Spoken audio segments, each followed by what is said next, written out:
bienvenue sur l'expédition interdite. Si tu cherches des histoires cachées, des vérités que l'actualité ne raconte jamais, tu es au bon endroit. Alors, avant d'aller plus loin, abonne-toi tout de suite, car ce que tu vas découvrir aujourd'hui sur la face cachée du Kremlin, personne ne te l'a jamais raconté. Qui connaît vraiment Vladimir Poutine? L'homme fort de la Russie fascine et effraie, autant qu'il reste inaccessible. Mais derrière chaque géant de l'histoire, il y a un monde secret, des drames personnels, des choix étranges, des silences qui en disent long. Et parfois, ce sont ceux que l'on ne voit jamais à la télévision, premiers proches, anciennes épouses, enfants cachés, qui en savent le plus sur l'énigme qu'est le chef du Kremlin. Aujourd'hui, on lève le voile sur Lyudmila Oshretnaya. Discrète, effacée, elle a partagé plus de 30 ans de sa vie avec Poutine, sans jamais vraiment entrer sous les feux de la rampe. Leur histoire semble banale, une rencontre, un mariage, 2 filles, puis la séparation. Mais la réalité, c'est un puzzle d'ombre, un jeu d'illusions savamment orchestré par le Kremlin. Pourquoi Lyudmila a-t-elle disparu si longtemps? Pourquoi ses filles ont-elles été cachées au point d'être presque effacées du paysage? Et que peut révéler le murmure discret d'une ex-épouse sur le monde fermé du pouvoir russe? Dans cette vidéo, découvrez le parcours inédit de la première dame oubliée, les secrets sur les enfants de Poutine que personne n'ose évoquer, et comment le régime a fait de la discrétion une arme politique. Derrière les murs du Kremlin, l'histoire familiale devient une question d'État. Et si la vérité, aujourd'hui, commençait enfin à émerger? Reste avec nous, l'enquête commence maintenant. Les origines de Lyudmila, enfance et ambition brisée. Avant d'être associée au nom de Poutine, Lyudmila Oshretnaya, née Lyudmila Alexandrovna Shkrebneva, grandit dans la ville portuaire de Kaliningrad, ex-Königsberg, entre les effluves maritimes et la grisaille soviétique. Nous sommes à la fin des années 1950, la Russie pense ses plaies d'après-guerre, le rideau de fer est bien hermétique, et l'horizon des petites filles du prolétariat semble tout tracé. Rien ne prédestinait Lyudmila à la lumière ni au faste du Kremlin. Dans un modeste appartement, elle partage sa vie avec ses parents, tous deux ouvriers, un père mécanicien dans une usine, une mère caissière fatiguée par les horaires coupés. Dès l'enfance, Lyudmila manifeste une curiosité rare, presque un sentiment d'étrangeté face à la vie simple offerte par le communisme triomphant. Elle aime les livres, la poésie de Pouchkine et Akhmatova, mais aussi les grands romans européens dénichés à la bibliothèque municipale. C'est une rêveuse, mais ses aspirations artistiques se heurtent déjà à la dureté du réel. Sa scolarité brillante la distingue du lot, les professeurs parlent d'une élève appliquée, au regard souvent tourné vers la fenêtre. Adolescente, elle commence à écrire des poèmes, beaucoup, d'abord pour elle, parfois pour des concours locaux. Pourtant, à chaque étape, la prudence des siens tempère son enthousiasme. Dans notre famille, on ne fait pas carrière sur les rêves. Les arts du spectacle la tentent, théâtre, cinéma. À Kaliningrad on joue Tchekhov dans une petite salle que Lyudmila fréquente dès qu'elle en a l'occasion. Mais là encore, l'absence de réseau, le poids de l'époque et le pragmatisme soviétique la rattrapent. Devenir actrice? Trop risqué, pas assez sérieux. Encouragée par ses parents à choisir une voie plus sûre, elle opte pour la philologie.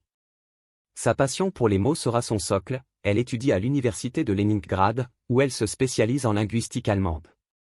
Dans les amphithéâtres glacés de la Leningrad d'avant la perestroïka, Lyudmila se forge une discipline intellectuelle redoutable, perfectionniste, elle excelle dans la grammaire, la phonétique, la subtilité des idiomes allemands. Cette excellence académique lui permet d'intégrer brièvement une compagnie aérienne, Aeroflot. Là, la jeune linguiste devient hôtesse de l'air. C'est le début d'une ouverture sur le monde, d'une première liberté, mais aussi une plongée dans l'ambiguïté. Dans les années 1980, être hôtesse de l'air, c'est appartenir à l'élite ouvrière, porter l'uniforme chic, traverser les airs, incarner la modernité soviétique devant des passagers souvent intimidés par l'avion. Mais c'est aussi fréquenter, parfois sans le vouloir, le cercle fermé des cadres du régime et des officiers du KGB, chargés de surveiller les frontières et les comportements des compatriotes à l'étranger. C'est au cours d'un séjour dans un théâtre à Leningrad, lors d'une de ces rares soirées de détente, que le destin de Lyudmila bascule. Elle croise un homme réservé, à l'allure gauche, qui ne parle que peu de lui, Vladimir Poutine. Un timide dont le regard est vif, mais dont la présence impose un certain malaise. Ce n'est ni le coup de foudre ni la passion. Plutôt un sentiment d'étrangeté, que cache cet homme au costume mal taillé? À ce stade de sa vie, Lyudmila ignore tout de son destin. Elle n'a pas encore franchi le miroir du pouvoir, mais déjà, la trajectoire qui la mènera jusqu'au cœur du Kremlin est amorcée. Car c'est dans cette alliance improbable, entre la fille d'ouvrier et l'agent secret débutant, que va s'écrire l'un des chapitres les plus secrets de l'histoire contemporaine russe. Rencontre et mariage avec Vladimir Poutine, la naissance d'un couple sous surveillance. L'histoire d'amour entre Lyudmila et Vladimir n'a rien d'un conte de fées soviétique. Elle commence, presque par hasard, dans le décor feutré d'un théâtre de Leningrad, alors que le pays, englué dans la routine socialiste, tente d'offrir à sa jeunesse les plaisirs discrets d'une sortie culturelle. C'est là, au détour d'une soirée qui ne promettait rien de mémorable, que Lyudmila croise la route de Vladimir Vladimirovitch Poutine. Il se tient droit, un peu raide, avec ce regard bleu acier dont elle ne sait pas encore ce qu'il révèle, ni ce qu'il cache. À l'époque, Poutine est loin d'incarner le chef charismatique et impassible que le monde découvrira des décennies plus tard. C'est un jeune homme effacé, employé par le KGB, dont la nervosité transparaît dans chacun de ses gestes. Il parle peu de son travail, esquivant toutes les questions par des réponses vagues et sèches, comme si chaque mot risquait de le compromettre. Lyudmila, elle, perçoit vite la distance, la froideur presque systémique, à ses côtés, elle devine une discipline forgée par l'État et le secret, pas une disposition à l'intimité. Pourtant, il y a chez Vladimir quelque chose qui l'intrigue. Pas d'apparence brillante, ni de charme manifeste, mais une ténacité, mêlée d'une étrange vulnérabilité, qui encourage la jeune linguiste à ne pas tourner les talons. Après ce premier contact, il reste en relation, se revoit à intervalles irréguliers. Il n'est jamais pressé, jamais pressant non plus. 3 ans s'écoulent dans un entre-deux, à la fois engagement et épreuve, au fil de rendez-vous où Poutine teste la patience, la loyauté, et parfois la docilité de Lyudmila. Celle-ci racontera bien plus tard, j'avais toujours l'impression d'être mise à l'épreuve. Ce n'était pas une histoire d'amour romantique. C'était un examen, permanent, auquel il fallait sans cesse prouver qu'on était digne, qu'on comprenait le code muet de sa vie. Poutine se montre avare de gestes tendres. Il ne parle pas de sentiments. L'idée du mariage? Elle lui est présentée, presque, comme une formalité froide. Un soir, après 3 années de fréquentation, Vladimir prononce ces mots, aussi glacial que célèbres, « Tu sais quel genre de personne je suis? Je ne suis pas facile. Tu as eu le temps de réfléchir. » Aucun mot doux, aucune promesse. Lorsque Lyudmila, résignée, répond qu'elle a pris sa décision, Poutine murmure brièvement, « Alors, je t'aime et je te propose qu'on se marie. » C'est le maximum d'émotion qu'ils s'autorisent à exprimer devant quiconque, et cela scelle leur destin. Le mariage a lieu en 1983, discrètement. Pas de fête grandiose, pas d'étalage, pas même la promesse que la vie à deux sera synonyme de chaleur et d'union. Leurs proches assistent à la cérémonie, conscients que la présence de Vladimir, même dans l'intimité, est soumise aux règles strictes du KGB. Aussitôt mariée, Lyudmila découvre une existence faite de silence et d'habitudes verrouillées, où tout contact extérieur, tout projet professionnel, doit être discuté, parfois négocié, au regard de la « sécurité » de son époux. Rapidement, leur complicité s'organise autour du double impératif de la vie conjugale et de la loyauté envers l'État. Le couple déménage à Dresde, en Allemagne de l'Est, où Poutine est envoyé pour une mission diplomatique, couverte. En réalité, il surveille la dissidence, espionne les alliés, participe à la mécanique angoissante du renseignement soviétique. Pour Lyudmila, l'adaptation est rude. Isolée dans une ville étrangère, incapable d'approcher les membres de la communauté russe hors des cercles autorisés, elle élève la première de leurs 2 filles pratiquement seule, Maria, née en 1985, puis Katerina, en 1986. La solitude s'impose, aggravée par la rigueur de Vladimir, omniprésent par son absence comme par son autorité. Il ne sera pas là pour la naissance de leur fille aînée, c'est lui seul qui impose le prénom, Maria, en hommage à sa propre mère, balayant d'un revers la préférence de Lyudmila pour Natacha. Elle raconte avoir pleuré, il ne céda pas. Ce genre de détails, sorte de micromanagement émotionnel, façonne chez elle une prudence, un renoncement, une résilience silencieuse. Elle tente, dans la mesure du possible, de garder une vie propre, reprenant ses activités de linguiste. Mais elle ne rencontre que peu de reconnaissance, ni de soutien actif de son mari. Vivre avec Vladimir, en ce début de carrière, c'est apprendre à se faire invisible. S'adapter aux humeurs, accepter les silences. Veiller à ne jamais dire ce qu'il ne faut pas, à ne jamais contrarier l'image du foyer quasi idyllique qui doit exister sur le papier. À cette époque, les épouses de certains agents du KGB sont choisies autant pour leur discrétion que pour leur loyauté. Lyudmila, rêveuse devenue pragmatique, semble alors répondre parfaitement à ces critères. Le couple Poutine, ainsi, se construit dans les marges, il ne brille pas, ne s'expose pas. Leur union, peu démonstrative, devient pourtant le socle d'une vie familiale qui survivra plus de 30 ans, rythmée par les épreuves, l'ascension politique, l'obéissance silencieuse aux besoins de l'État. À chaque étape, Lyudmila s'efface un peu plus devant le mari, devant le père, devant le futur chef, jusqu'à devenir celle que nul ne remarque, et que personne n'ose questionner. C'est dans cette obscurité volontaire, dans ce silence que la Russie autoritaire exige de toutes les épouses de pouvoir, que naît le couple Poutine jamais vraiment ordinaire, toujours sous surveillance. La vie de famille à l'épreuve du pouvoir, isolement et effacement de Lyudmila sous la présidence de Poutine. Lorsque Vladimir Poutine amorce son irrésistible ascension au sommet de l'État russe, la vie privée du couple se transforme en forteresse assiégée. Les années 1990 sont celles de tous les bouleversements, l'effondrement de l'URSS, le retour précipité à Leningrad, les débuts chaotiques de la nouvelle Russie et, dans l'ombre, la lente et méthodique montée en puissance de l'ancien agent du KGB. Pour Lyudmila, cette mutation du paysage politique résonne comme une fin d'innocence. Son rêve d'indépendance, déjà bien malmené, s'éloigne définitivement. Elle assiste d'abord de loin à cette mue de son mari, le regardant s'éloigner en toute chose, plus il gagne en influence, moins il semble besoin de partager, de consulter, d'aimer sincèrement. Mais quand Vladimir est nommé Premier ministre, puis président par intérim en 1999, c'est un basculement complet, tout à coup, son quotidien, son intimité et même son identité deviennent affaires d'État. Dans la famille Poutine, il n'y a jamais eu d'ostentation. La tradition soviétique, qui prône la retenue et le sens du devoir, prévalait toujours, mais avec la prise du pouvoir par Poutine, le contrôle devient obsessionnel. Les médias, tenus de raconter une histoire idéale, ne laissent filtrer que de rares photographies officielles. Les apparitions publiques de Lyudmila, déjà peu nombreuses par nature, deviennent rarissimes, cadenassées, scénarisées à l'extrême. En société, Lyudmila se tient en retrait, presque invisible, à l'opposé des « premières dames » occidentales dont la fonction exige charisme, engagement et médiatisation. Elle ne sourit guère, fuit micro et caméra, semble toujours mal à l'aise dans l'ombre de son mari. Une styliste, chargée un temps de la conseiller, rapporte « Elle ne voulait pas de ce rôle. Elle stressait à l'idée d'être vue. Les essayages étaient une épreuve. Elle semblait regretter cette vie de représentation, d'autant plus qu'elle avait été imposée, non choisie. Cette discrétion s'accompagne d'une absence réelle, constatée dans les grands rendez-vous du Kremlin.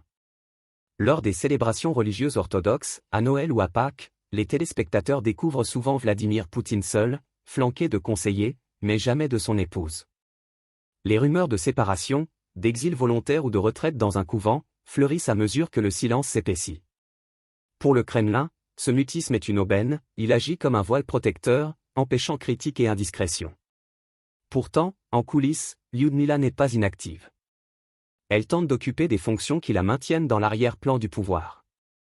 On la voit, fugacement, à la tête d'une fondation culturelle pour la valorisation de la langue russe, elle travaille un temps dans une entreprise de télécommunications moscovite. Mais rien qui ne ressemble à une vie publique à part entière. Elle semble naviguer sans passion entre les obligations, indiquant que sa priorité n'est jamais la visibilité, mais la survie dans la cage dorée que représente sa position. Sur le plan familial aussi, l'isolement est extrême. Les deux filles du couple, Maria et Katerina, grandissent à l'écart du tumulte moscovite. Leur éducation, prodiguée par des précepteurs et soigneusement encadrée, est entièrement soumise à la volonté paternelle. Leur nom, leur localisation, leurs réseaux sont falsifiés, voire anonymisés, selon la doctrine du secret d'État. Lyudmila les accompagne, mais demeure elle aussi étrangère à toute spontanéité. Les anniversaires, les fêtes, même les résultats scolaires, tout est filtré, protégé, confiné. Ce choix ou cette obligation de se faire oublier pousse Lyudmila à développer une résilience psychologique impressionnante. Des années plus tard, elle confiera la dureté de cette existence, aucune décision ne m'appartenait plus. Pour chaque détail du quotidien, il fallait consulter, attendre l'approbation, accepter que l'image collective prime toujours sur la personne, sur les rêves individuels. J'ai vu la vie se réduire à un rôle, un décor figé autour d'un homme et de ses ambitions. Des proches, interrogés après le divorce, décrivent une femme fatiguée, marquée par l'effacement. Même sa voix, timide, s'effaçait progressivement, on rapporte qu'elle s'exprimait à voix basse dans les dîners, quittait la pièce à l'arrivée d'invités importants, et fuyait systématiquement toute forme de débat ou de confrontation. À l'inverse, Poutine maîtrisait à la perfection sa double vie, chef public omniprésent, épouse invisible, père lointain, mais toujours à portée de décision. Malgré la rigidité de leur cadre familial, une constante demeure, le contrôle. Il pénètre chaque aspect, chaque parcelle, chaque instant. Jusqu'aux photos scolaires des filles, jusqu'aux loisirs de Lyudmila, tout est consigné, surveillé. Les murs du Kremlin sont bien plus qu'une métaphore, ils sont le véritable théâtre d'une aliénation silencieuse, d'une vie où la protection devient peu à peu synonyme d'isolement profond. Pendant 3 décennies, Lyudmila endosse ainsi le costume muet de la première dame invisible.